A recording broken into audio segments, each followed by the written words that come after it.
Hello everyone, welcome to our YouTube channel bright beginnings with GS Yadav.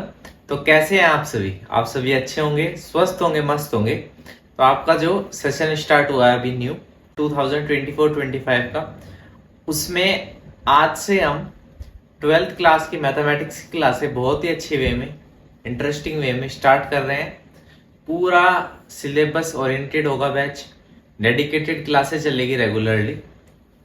ठीक है, अभी हम मैथमेटिक्स की स्टार्ट कर रहे हैं, आने वाले दिनों में अदर सब्जेक्ट की भी क्लासेस स्टार्ट कर देंगे। 10th क्लास की भी क्लासें ऐसे ही डेडिकेटेडली स्टार्ट कर रहे हैं जल्दी। मैथमेटिक्स की, अदर साइंस सब्जेक्ट की भी क्लासेस स्टार्ट होगी। तो अभी जाके चैनल को सब कहीं फैला दो, वीडियो को ज्यादा से ज्यादा शेयर कर दो और चैनल को सब्सक्राइब करवाओ सभी से, जो भी 11th में है, 12th में है, 10th में है और जो भी लोअर क्लास में है उनसे भी करवाओ, क्योंकि आने वाले टाइम पे और भी क्लासों की जो क्लासेस है वो स्टार्ट करेंगे तो उससे उनको भी बेनिफिट होगा। ठीक है, तो आइए स्टार्ट करते हैं। देखो, सबसे पहले मैथमेटिक्स में जो हमें पता होना चाहिए सिलेबस में क्या क्या टॉपिक है, कौन सा टॉपिक कितनी वेटेज का है। तो इसके लिए हमने इसी चैनल पर आपके लिए एक सिलेबस वाली वीडियो अपलोड कर रखी है, उस सिलेबस को जाके देखें आप। ठीक है, तो सिलेबस का वहां प्रॉपर डिस्कस किया है अपन ने, कौन कौन से टॉपिक की क्या क्या वेटेज है, कितने मार्क्स का है। उसी को हम जिस जिस टॉपिक में जो जो क्वेरी है, जो जहां जहां से क्वेश्चन बनते हैं, उन सबको हर एक चीज को लेके चलेंगे ताकि कोई भी क्वेश्चन स्किप ना हो। और यहाँ से आराम आराम से, ज्यादा बर्डन नहीं और ना ज्यादा स्लो, मीडियम रेंज से आराम आराम से क्वेश्चन अटेम्प्ट करते हुए जो इंपॉर्टेंट क्वेश्चन है, क्लास को ऐसे बोर्ड एग्जाम ओरिएंटेड रखेंगे जिससे आप मैक्सिमम मार्क्स और मैक्सिमम क्वेश्चन इसी क्लास से जो है वो फंसे, यहीं से आए। तो इसके लिए स्टार्ट करते हैं। तो देखो, आज जो है हम 12th क्लास का चैप्टर नंबर फर्स्ट से ही देखते हैं, इंट्रोडक्टरी वीडियो लेते हैं, बेसिक चीजें देखते हैं। उसके बाद आने वाले दिनों में अपन हैबिचुअल हो जाएंगे, जब आप मेरी ट्यूनिंग से मैच कर जाएंगे, मतलब कि जिस वे में मैं पढ़ाता हूँ, जिस स्पीड से पढ़ाता हूँ उसमें मैच हो गए, तो उसके बाद तो अपन थोड़ा तेज लेके भी चलेंगे, तब भी आप उसको इजीली ग्रैब कर लेंगे। अभी थोड़ा इजी लेके चलते हैं, ठीक है, क्योंकि फर्स्ट क्लास है आज ये 12th की, तो उसी हिसाब से लेके चलते हैं। तो देखो, अपना फर्स्ट चैप्टर है इसमें, मैथमेटिक्स में चैप्टर फर्स्ट है अपना relation and function. First chapter है रिलेशन एंड फंक्शन, ये है फर्स्ट चैप्टर है। ठीक है, अब रिलेशन एंड फंक्शन, अब रिलेशन देखते ही समझ में आ रहा है कि कोई संबंध, कोई रिश्ता, उसी को कहते हैं रिलेशन। तो उसका मतलब क्या होता है, दो, कोई भी चीज कैसे रिलेशन में होगी, कोई भी दो चीज आपस में रिलेशन में होगी या ज्यादा, तो कम से कम दो चीज तो होगी। तो टू ऑब्जेक्ट और quantity are related if there is a recognisable connection और लिंक। कोई भी रिकॉग्नाइजेबल कनेक्शन और लिंक हो बिटवीन द टू ऑब्जेक्ट्स और क्वांटिटी। मतलब क्या है कि कोई भी दो क्वांटिटी है या फिर कोई भी दो ऑब्जेक्ट है, उनके बीच में कोई भी संबंध हो, कोई भी रिश्ता हो जिसको हम रिकॉग्नाइज कर सके। आप किसी को रिकॉग्नाइज कर सकते हैं कि जैसे एक हस्बैंड है, वाइफ है, जो रिलेशन है वो कैसा है, रिकॉग्नाइजेबल है, उसको हम आइडेंटिफाई कर सकते हैं कि ये हस्बैंड है, वाइफ है। ऐसे ब्रदर सिस्टर, तो जो भी जो होगा संबंध, ठीक है, जो भी रिश्ता है वो रिकॉग्नाइजेबल होगा, तो वो क्या कहलाएगा, रिलेशन कहलाएगा। तो कोई एग्जाम्पल लेते हैं, मानो मैथमेटिक्स में जो हम चैप्टर में देखेंगे उसी लैंग्वेज में, उसी वे में एक एग्जाम्पल लेते हैं। मानो दो एलिमेंट है ए कोमा बी, ठीक है, दो एलिमेंट लिए A comma B such that ये A comma B belongs to A cross B. ठीक है, ये दोनों जो एलिमेंट है ये बिलोंग करते हैं, मतलब किस में इंक्लूड होते हैं, किस में आते हैं, ए क्रॉस बी में। ठीक है, एक सेट बन रहा है, क्या सेट बन रहा है, A is brother of B, A is brother of B. ठीक है, तो ये क्या हो गया, रिलेशन हो गया। क्यों रिलेशन हो गया, कि दो एलिमेंट है ए और बी जो बिलोंग करते हैं ए क्रॉस बी से, और ए और बी क्या है, ए जो है वो ब्रदर है किसका, बी का। ठीक है, ऐसे ही सेकंड बेसिक चीजें बता रहा हूं, बेसिक। और ये इस वे में क्यों लिखा है कि हमारा जो चैप्टर है उसके ओरिएंटेड चीजें, कैसे कैसे हम रिप्रेजेंटेशन होता है वो भी इस तरीके से सीख रहे हैं अपन। ठीक है, बेसिक चीज। अब सेम ऐसे ही लेते हैं, A comma B belongs to A cross B where A is sister of B. A is sister of B. Clear, चीजें समझ में आई कैसे हम इनको ब्रैकेट में रिप्रेजेंट करते हैं कैसे दो एलिमेंट जो है वो बिलोंग करते हैं एक सेट से। ए क्रॉस बी का सेट है जहां पे ए जो है वो सिस्टर होगा बी का और यहाँ पर ए जो है ब्रदर होगा बी का। क्लियर हो गई ये चीज। अब सर रिलेशन के बारे में तो समझ में आ गया हमें, रिलेशन के बारे में तो क्लियर हो गया होगा आपको कि रिकॉग्नाइजेबल जो है उसमें रिलेशन किसको कहेंगे, जिसमें कोई ना कोई कनेक्शन है और वो कनेक्शन को, वो रिश्ते को, वो संबंध को रिकॉग्नाइज कर सके। ठीक है, तो ये हमने रिप्रेजेंटेशन सीख ली। अब हमें पता होना चाहिए रिलेशन की क्या क्या टाइप्स है। ठीक है, रिश्ते जो है, अब रिश्ते से हटके अब मैथमेटिक्स के जो रिश्ते होते हैं, जो रिलेशन होते हैं, उन पे चलेंगे। अब जो फैमिली के रिलेशन होते हैं उनको स्किप कर देंगे, वो समझाने के लिए था। ठीक है, अब देखो मैथमेटिक्स में टाइप्स ऑफ रिलेशन देखेंगे। सबसे पहले देखेंगे टाइप्स ऑफ रिलेशन। रिलेशन के कितने टाइप्स होते हैं। ठीक है, तो रिलेशन के बेसिकली दो टाइप होते हैं, एक होता है एम्प्टी रिलेशन, एक होता है एम्प्टी रिलेशन। ठीक है, नेक्स्ट होता है यूनिवर्सल रिलेशन। यूनिवर्सल रिलेशन, ठीक है, अब नाम से ही पता चल रहा है एम्प्टी रिलेशन मतलब खाली। अब कोई सेट है, मान लो कोई सेट ए है, उसमें कोई एलिमेंट है, मान लो कोई एलिमेंट है 1 2 3 4, उस पर कोई रिलेशन दे रखा है अपन को, लेट कर लो कोई भी रिलेशन दे रखा है। ठीक है, अगर वो एम्प्टी रिलेशन कब कहेंगे उसको, जब इस रिलेशन में ये जो सेट ए के जो भी एलिमेंट है ना, अगर वो इस रिलेशन में पुट कर रहे हैं तो ये जो है कोई भी एलिमेंट हमें वापस से नहीं मिल रहा है, या इस रिलेशन को कोई भी सेटिस्फाई नहीं कर रहा है एलिमेंट, तो इसलिए रिलेशन कैसा हो जाएगा, एम्प्टी रिलेशन। ठीक है, मतलब रिलेशन जो है वो एप्लीकेबल नहीं है जो सेट दे रखा है उस पे, तो इसलिए हो जाएगा एम्प्टी रिलेशन। समझ में आएगा। अब यूनिवर्सल रिलेशन क्या है कि ए के जितने भी एलिमेंट है, मान लो ए है उसमें कई एलिमेंट है, ठीक है, उन पे कोई रिलेशन लगाया आर। ठीक है, तो जो ए एलिमेंट है और जो रिलेशन है वो हर एक एलिमेंट, जो रिलेशन का हर एक एलिमेंट और जो ए सेट का हर एक एलिमेंट, वो क्या है, आपस में रिलेशन में रिलेटेड है, इसलिए कैसा रिलेशन हो गया, यूनिवर्सल रिलेशन। समझ में आ गया। चीजें बेसिक से लेके चल रहे हैं, एम्प्टी और यूनिवर्सल रिलेशन का मतलब क्या है, और चीजें कब क्लियर होगी, जब क्वेश्चन करेंगे। ठीक है, बिल्कुल बेसिक बता दिया मैंने आपको। एम्प्टी रिलेशन और universal relation types, basic type ये होते हैं। ठीक है, अब नेक्स्ट चलते हैं जहां से अपने एग्जाम ओरिएंटेड क्वेश्चंस बनते हैं, वो वाले पे चलते हैं। वो होते हैं अपने बेसिकली तीन टाइप, रिफ्लेक्सिव, ठीक है,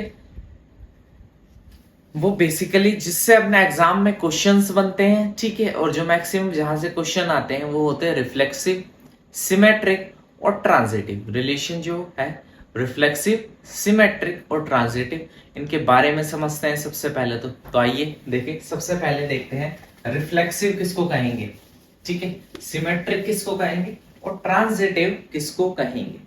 ठीक है, क्लियर हुआ। तो देखो सबसे पहले तो रिलेशन, एक कोई रिलेशन लिया आर, कोई भी रिलेशन लिया आर, ठीक है, इन a set A, in a set ए, कोई भी रिलेशन आर लिया, कहां पे, एक सेट ए पर कोई लिया रिलेशन आर, इज कॉल्ड, क्या क्या कहलाएगा, फर्स्ट लिया, ये रिफ्लेक्सिव कब कहलाएगा, इज कॉल्ड रिफ्लेक्सिव। अब रिफ्लेक्सिव का मतलब क्या है, मानो ये क्या है, कोई रिलेशन आर है और किस पे, ये सेट ए पर है। ठीक है, अब सेट ए में मान लो A1 A2 A3 ऐसे ऐसे करके एलिमेंट है।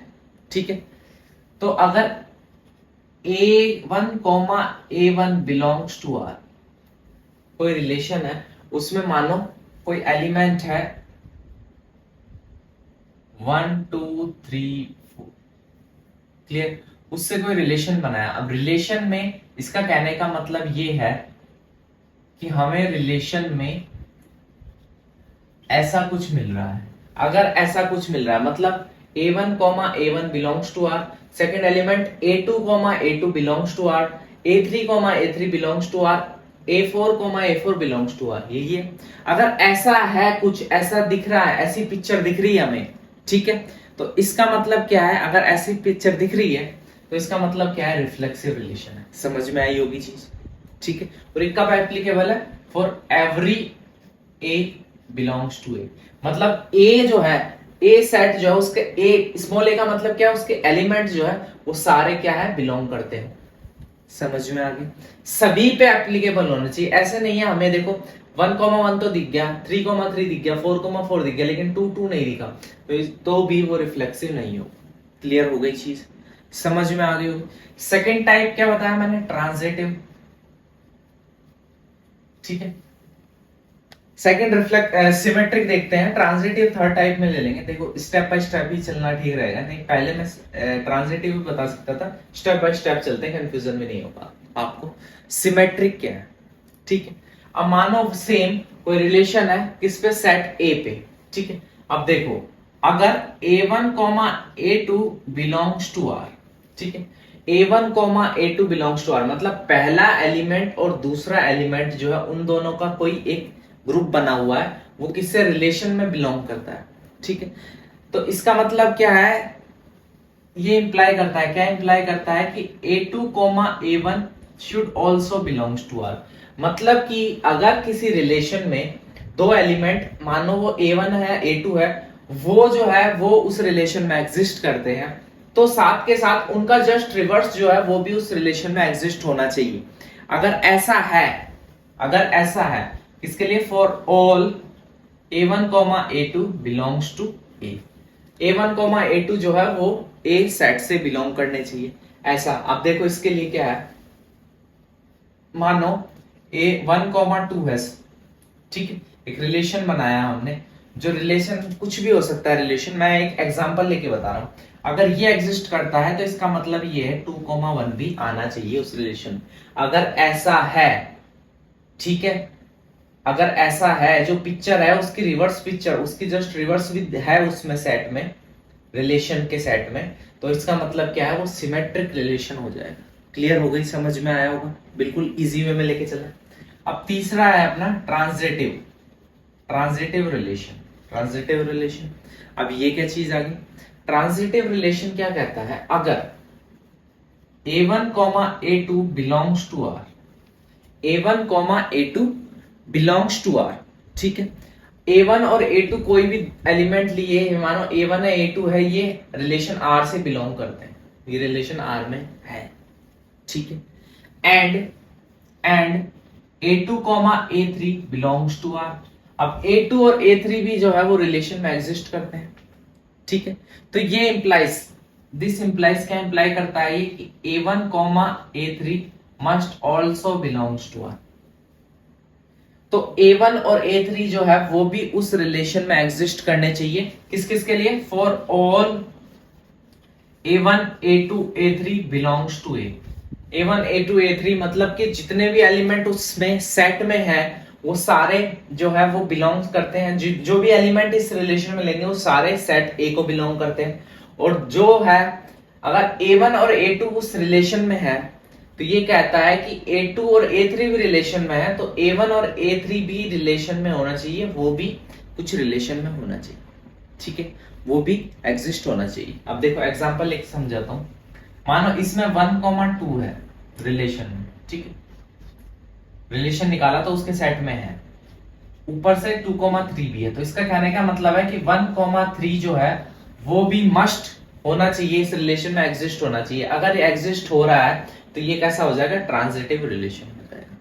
चीजें समझ में आ गई, क्लियर, समझ में आई होगी चीजें। अगर जो है किसी भी रिलेशन में वो रिफ्लेक्सिव भी हो जाए, सिमेट्रिक भी हो जाए, ट्रांजिटिव भी हो जाए, तीनों कंडीशन फुलफिल हो जाए, ठीक है, किस पे, सेट ए पे, अगर तीनों कंडीशन फुलफिल हो जाए तो उस रिलेशन को क्या कहलाएंगे, इक्विवेलेंस रिलेशन। अगर ये तीनों कंडीशन फुलफिल हो जाए तो वो हो जाएगी इक्विवेलेंस रिलेशन, इक्विवेलेंस रिलेशन, ठीक है। चीजें समझ में आई होगी, वापस एक बार ब्रीफिंग देता हूं, क्या क्या पढ़ा आज अपन ने। हमने रिलेशन के बारे में समझा, जिसको हम रिकॉग्नाइज कर सके वो रिलेशन होता है। उसके बाद हम रिलेशन से थोड़ा आगे चले, उसके बाद हमने देखा कि एम्प्टी रिलेशन क्या होता है, यूनिवर्सल रिलेशन क्या होता है। तो एम्प्टी रिलेशन में जिसमें जो कंडीशन सेटिस्फाई नहीं करे, मतलब जो भी सेट ए में एलिमेंट है और रिलेशन में जो भी रिलेशन दे रखा है उस सेट पे अप्लाई कर रहे हैं, तो कोई भी कंडीशन सेटिस्फाई नहीं हो रही, कोई भी एलिमेंट नहीं आ रहा है, ठीक है, तो एम्प्टी रिलेशन है। और अगर पुट कर रहे हैं सेट ए का कोई भी एलिमेंट को लेकर रिलेशन में, तो हर एक एलिमेंट जो है वो कोई ना कोई रिलेशन बन रहा है ईच अदर के साथ, तो इसलिए वो क्या हो जाएगा, यूनिवर्सल रिलेशन। उसके बाद जो है हम एग्जाम ओरिएंटेड चीजों पे आए, तो हमने यहाँ पे देखा 3 टाइप, ठीक है। 3 टाइप कौन कौन से देखे रिलेशन के, रिफ्लेक्सिव, सिमेट्रिक, ट्रांजिटिव, ठीक है। उसके लिए क्या लिया, एक सेट ए है और एक रिलेशन है सेट ए पे, ठीक है। अब सेट ए पे हमने देखा कि कब रिफ्लेक्सिव होगा। अब रिफ्लेक्सिव कब होगा कि देखो यहाँ पे देख के समझो, कोई एलिमेंट है A1, ठीक है। अगर वो A1 जो एलिमेंट है वो खुद से भी लिंक होना चाहिए, मतलब 1 जो है वो 1 के साथ भी पेयर होना चाहिए उसका, तब वो क्या होगा, रिफ्लेक्सिव होगा, ठीक है। तो ये मैंने एग्जांपल के थ्रू आपको समझाया। उसके बाद सिमेट्रिक देखा हमने, symmetric A1, A2 belongs to R, तो A2, A1 belongs to R, फिर ये एग्जांपल देके समझाया, यहाँ देखो ऐसे ट्रांजिटिव समझाया। अगर तीनों जो कंडीशन है रिलेशन के, तीनों जो है वो सेटिस्फाई हो रहे हैं, मतलब कोई भी क्वेश्चंस में रिफ्लेक्सिव भी हो रहा है, सिमेट्रिक भी हो रहा है, ट्रांजिटिव भी हो रहा है, तो वो इक्विवेलेंस रिलेशन हो जाएगा। तो देखिए रिलेशन का जो बेसिक था वो मैंने बता दिया। इससे रिलेटेड जो भी इंपॉर्टेंट क्वेश्चंस है एक्सरसाइज में है, एग्जाम्पल्स में है, पेपर में प्रीवियस ईयर में आ चुके हैं, आने की संभावना है, वो सारे कवर होंगे। आज की वीडियो आपको कैसी लगी, आज की क्लास आपको कैसी लगी, हमें कमेंट करके जरूर बताएं। कोई भी आपकी जो है समस्या है, कोई भी आपको लगा है इस चीज की कमी रह गई, उसके लिए हमें जरूर बताएं, हम उसको रिजॉल्व करने की पूरी कोशिश करेंगे। आने वाले टाइम पे इससे भी अच्छी अच्छी क्लासें आती रहेगी, क्योंकि आज तो हमें आप पता नहीं है कि आपका जो है किस वे में आप पढ़ना चाहते हो या किस स्पीड में, तो इस हिसाब से हम बिल्कुल ऐसे मैथमेटिक्स की तरफ ज्यादा नहीं गए हैं, हम बिल्कुल जो है बेसिक लेके चले हैं कि बिल्कुल आपको ये लगे कि हैबिचुअल है, आप फेमिलियर है इन सब चीजों के साथ, इस हिसाब से आपको पढ़ाते हुए चलें। आने वाले दिनों में ऐसे ही अच्छे अच्छे क्वेश्चंस आएंगे, तो आपको जब बेसिक पता है इनका कि क्या क्या चीज था, तो कैसा भी क्वेश्चन आ जाए, टिपिकल से टिपिकल, इजी से इजी, आप इजीली बना सकते रहेंगे, उनको बनाने के लिए कैपेबल रहेंगे। तो ऐसी अच्छी अच्छी वीडियो के लिए चैनल को अभी जाके सब्सक्राइब करें, सभी से करवाएं जो भी जान पहचान में, और जो अदर क्लासों के स्टूडेंट्स हैं 9th 10th के 11th के या उससे लोअर से, उनसे भी कहें चैनल को सब्सक्राइब करें। आने वाले दिनों में और अदर क्लासेस भी स्टार्ट करेंगे, 12th के लिए भी, 11th के लिए, 10th के लिए मैथ्स भी बहुत जल्दी स्टार्ट कर रहे हैं। तो इसके लिए आपका साथ हमें बहुत ज्यादा जरूरी है, आप ही का परिवार। Take care, love you all, bye.